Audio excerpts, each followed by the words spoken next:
Sobre esse tema, as eleições de meio de mandato lá nos Estados Unidos, eu converso agora com o cientista político e diretor executivo para as Américas na Eurasia Group, Christopher Garman. Christopher, muito obrigado pela sua presença no nosso CNN Prime Time.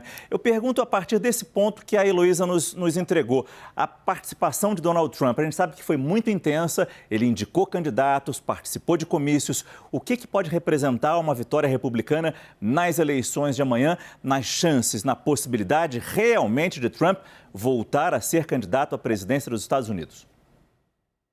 Olha, bom, primeiro, boa noite, agradeço o convite de participar dessa conversa.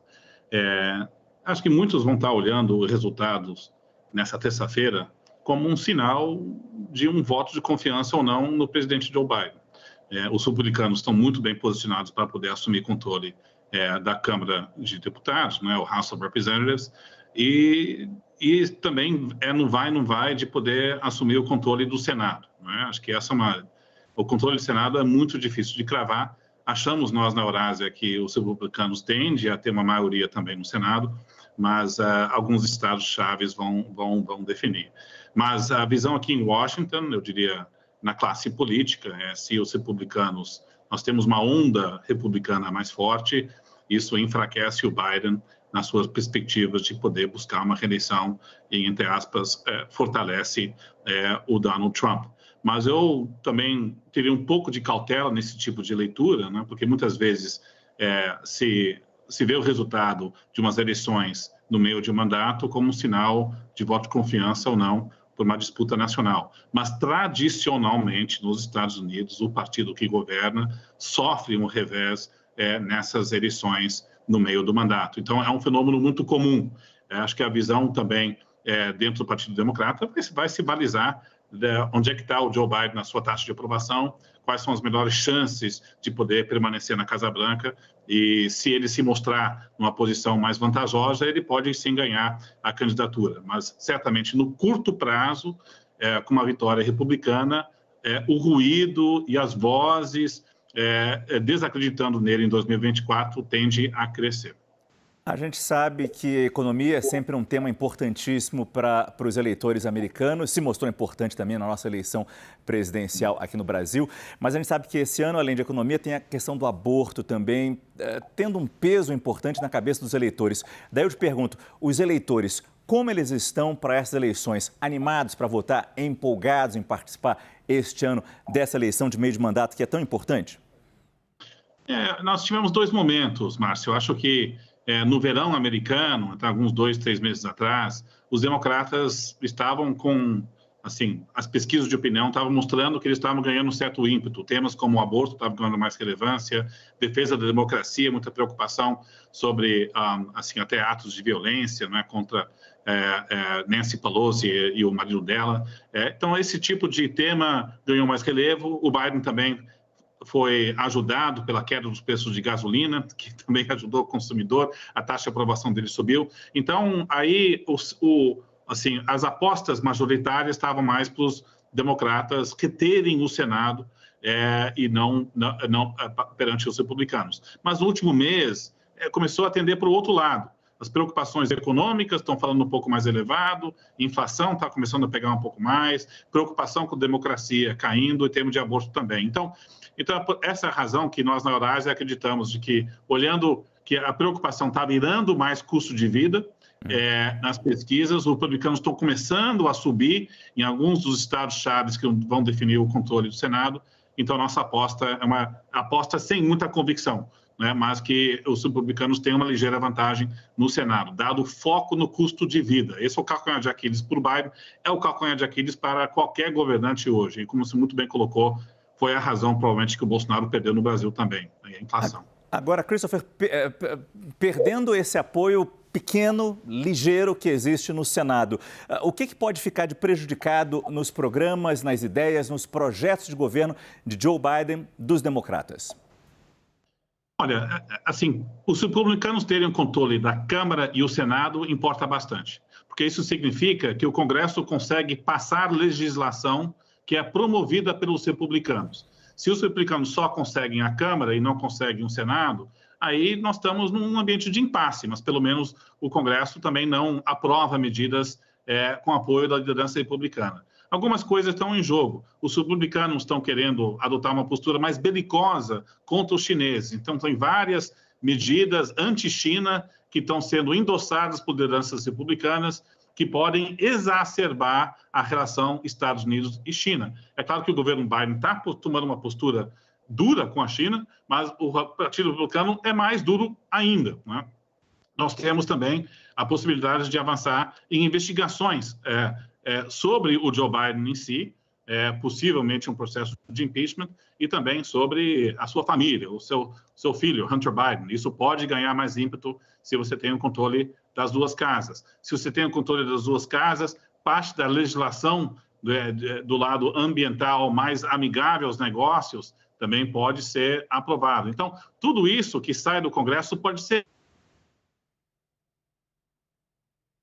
Congelou a imagem do Christopher. Não sei se a gente consegue fazer. A gente vai tentar refazer a ligação com ele, Christopher Garman, que nos explica do Eurasia Group, que nos explica as questões em aberto para as eleições americanas de amanhã. Eleições de meio de mandato a definirem um novo Capitólio, Câmara e Senado e também alguns governadores. Acho que voltamos com você, Christopher. Você estava terminando de falar sobre esses programas democratas que podem vir a ser impactados com uma possível vitória republicana amanhã.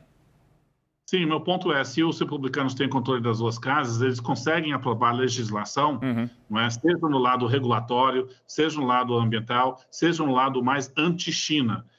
O Joe Biden pode vetar todas essas medidas, então não significa que vão virar lei, mas pelo menos coloca o governo dele numa defensiva maior e pode interferir, sim, até na política externa americana. Pois é, a Thaís Arbex, nossa analista em Brasília, tem uma pergunta para você, Christopher. Thaís, por favor. Ei, Christopher, boa tarde, tudo bem? Márcio, eu vou pedir permissão para usar a presença do Christopher aqui no Prime e perguntar, claro, de política nacional. Em entrevistas recentes, você tem dito sobre uma lua de mel curta do presidente eleito Jair Bolsonaro com a classe política e até mesmo com a sociedade. Queria que você falasse um pouco dessa avaliação para a gente aqui no Prime. Não, perfeito. Eu diria que a razão que eu tenho dado essas declarações é que a gente olha a geologia da opinião pública no Brasil e até mesmo nos Estados Unidos e vários outros países. Nós estamos num período de profundo desencanto e descrédito perante instituições, não é, do chamado sistema, não é, do chamado establishment. É uma desconfiança crônica. Essa desconfiança foi que elegeu Jair Bolsonaro para a presidência da República. A base conservadora sai dessa eleição acreditando que a eleição foi roubada no sentido amplo da palavra, não no sentido estreito de fraude nas urnas, a maneira que foi conduzida. Então, nós estamos num país dividido nesse sentido, e nós temos essa desconfiança crônica e demandas difíceis de contemplar. Então, eu diria que nós estamos num ambiente na América Latina, e a gente está vendo isso em vários outros países, presidentes recém-eleitos no Chile, na Colômbia, começam com uma taxa de aprovação mais elevada e aí cai razoavelmente rapidamente para um patamar mais modesto. Então, eu acredito que, olhando a opinião pública na América Latina, a geologia da opinião pública, a era de governantes com taxas de aprovação muito altas provavelmente passou. Então, o teto do lado da aprovação do presidente Lula talvez é mais baixo do que certamente estava nos seus primeiros 2 mandatos. Então, acredito eu, o Lula deve começar com uma taxa de aprovação, aposto na casa de 50 e pouco, talvez 60% de aprovação, um pouco mais do que ele recebeu no voto das urnas, mas ele tende a cair rapidamente nos primeiros meses de governo. Isso aconteceu com o Joe Biden nos Estados Unidos, tende a acontecer também com o presidente Lula.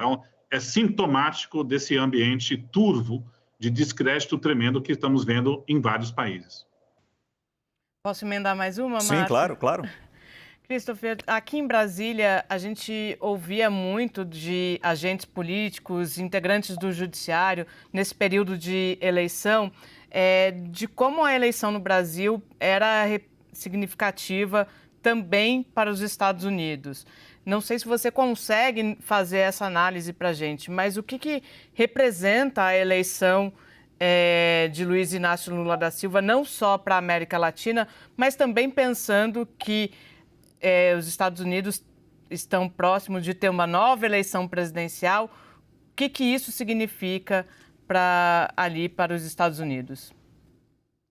Olha, eu acho que a visão aqui em Washington e da Casa Branca, não é, do governo Joe Biden, sempre enxergava a visão do agora presidente eleito Lula com bons olhos, né? E a principal razão se reduz à questão ambiental, talvez primeiro. A questão da democracia, claro, há uma certa preocupação nos Estados Unidos em termos de um processo eleitoral que talvez pudesse ter ruído, onde o presidente Bolsonaro poderia contestar os resultados, mas eu acho que a grande prioridade aqui em Washington é uma pauta ambiental mais ambiciosa. Esse é o item número 1 na política externa americana. Então, na medida que nós temos um governo eleito que pelo menos tem reputacionalmente credenciais maiores e sem o passivo que o presidente Bolsonaro vem carregando, eu acho que isso facilita essa relação bilateral, né? Mesmo pode ser dito com os capitais da Europa. Então, acho que o tema ambiental, de fato, era o grande calcanhar de Aquiles da política externa do presidente Bolsonaro. O tema de qualidade da democracia preocupou um pouco nos Estados Unidos. Na minha percepção, eu não acho que a democracia estava em risco no Brasil. Acho que me parece um risco exagerado, mas certamente era um tema secundário também aqui em Washington. Mas a pauta ambiental, eu acho que é a razão que podemos esperar uma relação mais próxima da Casa Branca com o futuro governo Lula. Agradecendo a Thaís Arbex e também a Christopher Garman. Muito obrigado pela sua entrevista aqui no nosso CNN Prime Time. Boa noite, Christopher. Boa noite, muito obrigado.